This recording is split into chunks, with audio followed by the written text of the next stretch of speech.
पिछले दार्जिलिंग के एपिसोड में आपने देखा था कि हम अपने होटल वायसराय में चेक इन कर लिए थे और अभी हम थोड़ा सा रेस्ट करके यहाँ से लोकल दार्जिलिंग के साइट सीइंग के लिए निकलेंगे। लोकल साइट सीइंग में हम Darjeeling railway station, clock tower, चौरस्ता और महाकाल टेम्पल जाएंगे।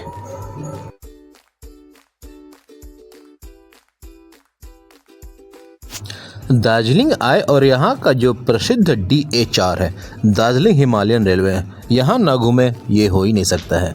ये मस्ट विजिट प्लेस है, बहुत पुरानी है। इसकी डिटेल वीडियो मैं जब यहाँ दार्जिलिंग से न्यू जलपाईगुड़ी का जर्नी करूँगा तो उसमें डिटेल वीडियो बनाऊँगा।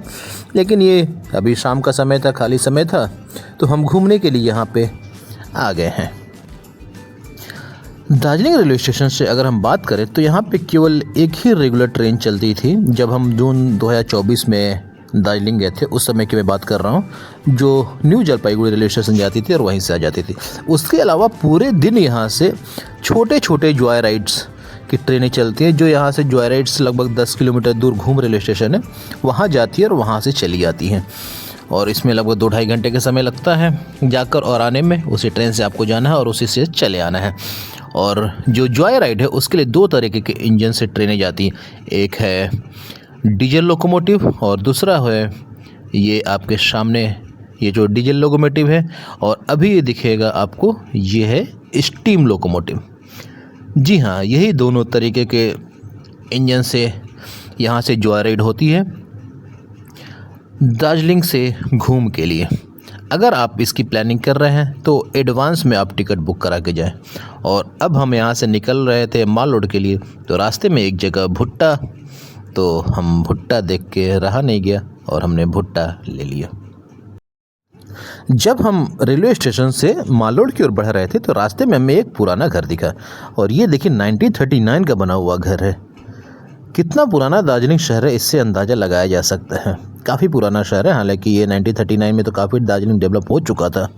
और अब हम पहुंच गए हैं दार्जिलिंग के प्रसिद्ध क्लॉक टावर में। जी हाँ, ये वही क्लॉक टावर है जिसका न जाने कितने पिक्चरों में इसकी शूटिंग हो चुकी है। पुराने पिक्चर से लेके नए पिक्चर, अभी हाल में पिक्चर जो आई थी बर्फ़ी, उसमें भी इसका काफ़ी अच्छे से दृश्य दिखाया गया, यहाँ का सीन यूज हुआ है। और ये 1917 में ये बन के तैयार हुआ था। जो उस समय के गवर्नर बंगाल के थे, गवर्नर ऑफ बंगाल, उन्होंने इसका उद्घाटन किया था।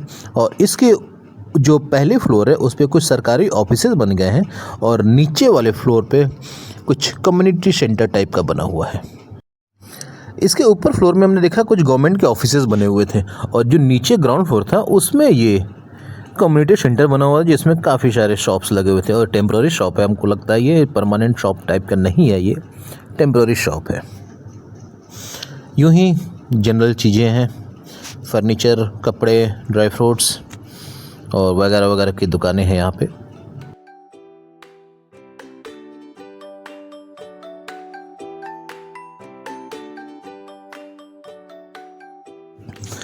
अब हम क्लॉक टावर के बाद आ गए हैं चौरस्ता दार्जिलिंग में।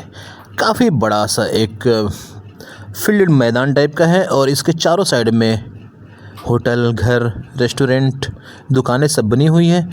और ये सामने जो दिख रहा था ये गोरखालैंड टेरिटोरियल, ये वाइट कलर का जो है ये गोरखालैंड टेरिटोरियल आर्मी के द्वारा बनाया हुआ एक स्टेज है। यहाँ पे अभी लगता है म्यूजिकल शो भी होने वाला है।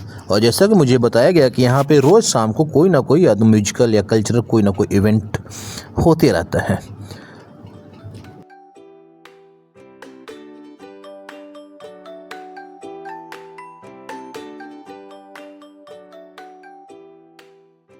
और एक जो सामने दिख रहा है स्टेज टाइप का, ये एक सेल्फी पॉइंट बना हुआ है।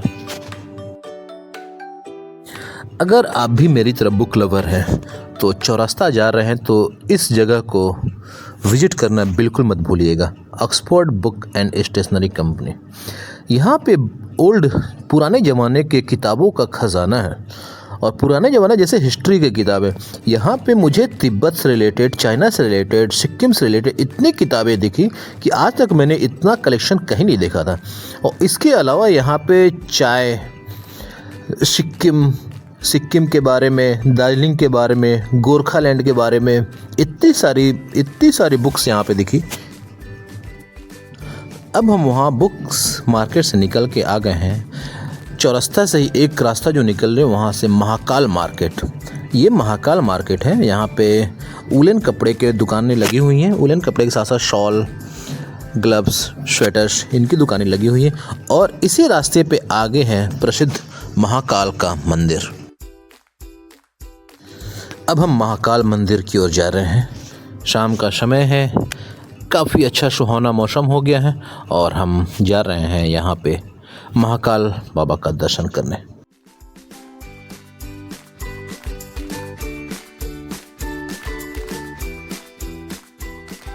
चौरास्ता से लगभग 200-250 मीटर चलने के बाद ये है महाकाल का मंदिर।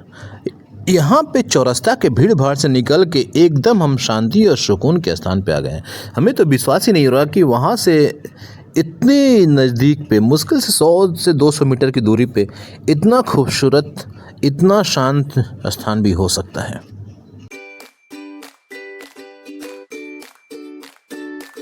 जब हम महाकाल मंदिर पहुंचे तो यहाँ पे एक चीज़ हमें और अच्छा लगा, क्योंकि यहाँ पे भी 12 ज्योतिर्लिंग का प्रतिमूर्ति बनाई हुई थी। 12 ज्योतिर्लिंग में 11 ज्योतिर्लिंग के छोटे छोटे मूर्तियाँ थी और एक बड़ा महाकाल का मंदिर। श्री घृणेश्वर,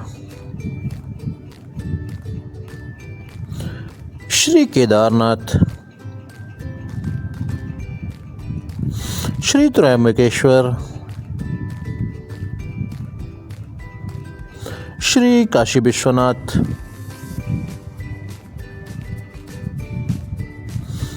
श्री नागेश्वर, श्री रामेश्वरम, श्री भीमाशंकर,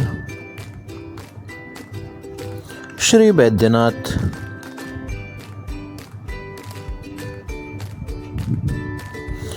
श्री ओमकारेश्वर, श्री मल्लिकार्जुन, श्री सोमनाथ। और ये है हमारा 12वां ज्योतिर्लिंग, जिसके नाम पे ये मंदिर है श्री महाकाल। यहाँ पे 12 ज्योतिर्लिंग के दर्शन एक साथ हो गए।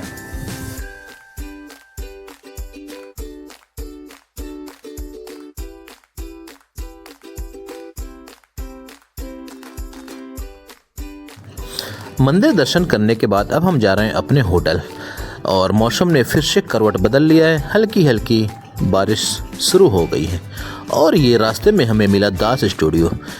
दास स्टूडियो के बारे में जब हमने थोड़ा सा हिस्ट्री इसका चेक किया तो काफ़ी अमेजिंग, स्टनिंग इसकी हिस्ट्री थी। ये जो दास स्टूडियो है यह दार्जिलिंग का एक पुराना स्थानों में से एक है, काफ़ी पुराना स्टूडियो है। और यहाँ पे इनके जो ऑनर्स है, इनके जो फोटोग्राफर है, इन्होंने वर्ल्ड के हाईएस्ट माउंटेन से लेके पूरे 7 कंटिनेंट तक जितने भी चीज़ें हैं सब जगह इन्होंने फोटोग्राफी की है। दार्जिलिंग आए और चाय की बात ना हो, ऐसा हो ही नहीं सकता है। यूँ ही माल रोड पे एक चाय की दुकान में हम लोग आ गए हैं। यहाँ पे कई सारी वैरायटी की चाय मौजूद थी। उन्होंने कई सारी वैरायटी की चाय हमें दिखाया भी और उनमें से कुछ वैरायटी की चाय को हमें टेस्ट भी कराया। काफ़ी अच्छे अच्छे फ्लेवर में चाय के थे और हमने यहाँ पे कुछ चाय पत्ती लिया भी और यहाँ से हम चाय लेकर अब बढ़ रहे हैं अपने वापस होटल की ओर। मिलते हैं कल एक नए वीडियो में। Thank you.